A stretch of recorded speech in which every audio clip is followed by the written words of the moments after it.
Guys, ngayong araw magluluto tayo ng tinulang manok. Ito yung manok na ito ay yung matitigas, yung bantres. Yan, ang sarap nito ititinula guys. Pag ganito, palalambutin muna natin to bago natin siya lagyan ng sangkap. Ito ay lagyan natin ng tubig. Medyo matagal-tagal na palambutin to guys kasi matigas tong manok na to eh. Itong manok na bantres. Yan, sasalang natin yan. At lalagyan natin ng tubig.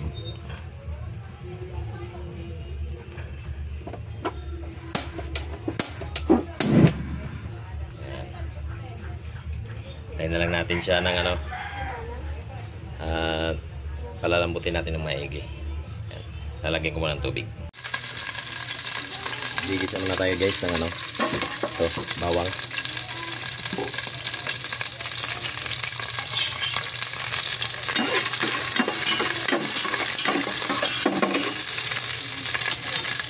Lagyan natin ng luya. Ayan. Sabay na natin yung sibuyas.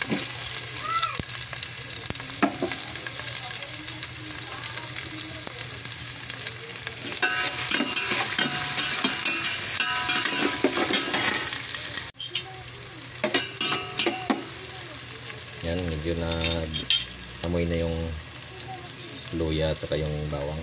Ilagay na natin yung ating manok na bantres.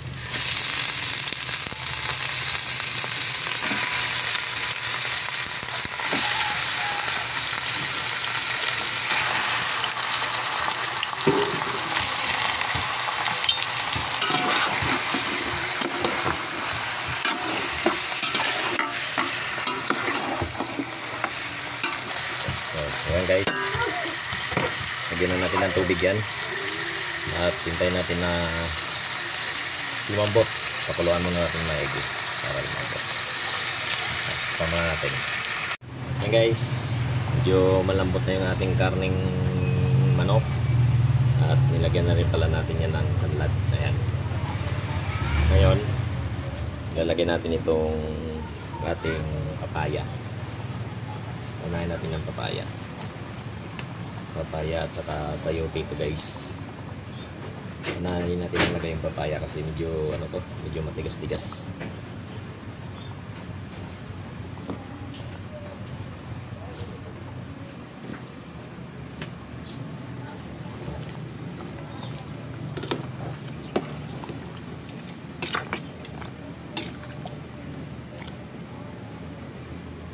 So, hintayin natin ulit na lumambot yung ating papaya. Tapos lagyan natin itong sayote at saka itong sili.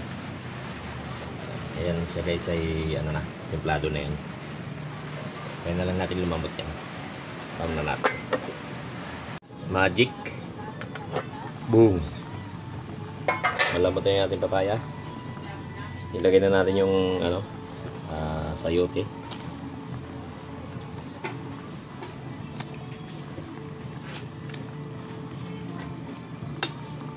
Yung sayote guys, mabilis lang lumambot yan.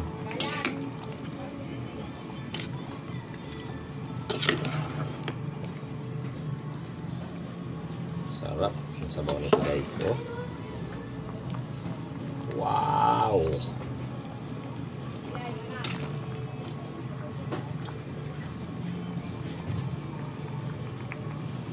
Yan, pakuluin lang natin ng konti para lumambot yung sayote at saka nating patayin na. Okay na yan.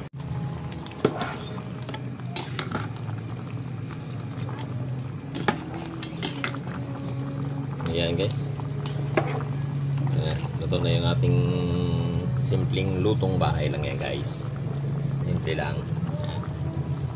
Tinulang manok na bantres. Ayan. Ilagyan natin ng papaya at saka sayote. Ilagay na natin tong ating siling haba.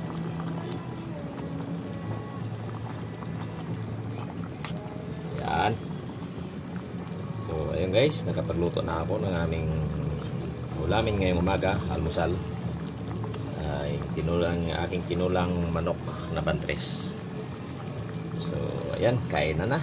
Tawagin na yung mga alagad para kumain. Almusal. Ayan. So yun guys, okay na yan. God bless po sa ating lahat. Sana subaybayan nyo parati ang aking pagluluto at sa iba pang mga content ko. Maraming salamat sa inyong lahat, sa mga sumusuporta sa akin. At saka yung mga hindi pa nakapag-subscribe sa aking YouTube channel, please guys, pag-subscribe na lang. Supportan nyo si Kamok TV Vlog, yung aking lutong bahay at saka sa iba pang mga content ko. Maraming salamat. Thank you.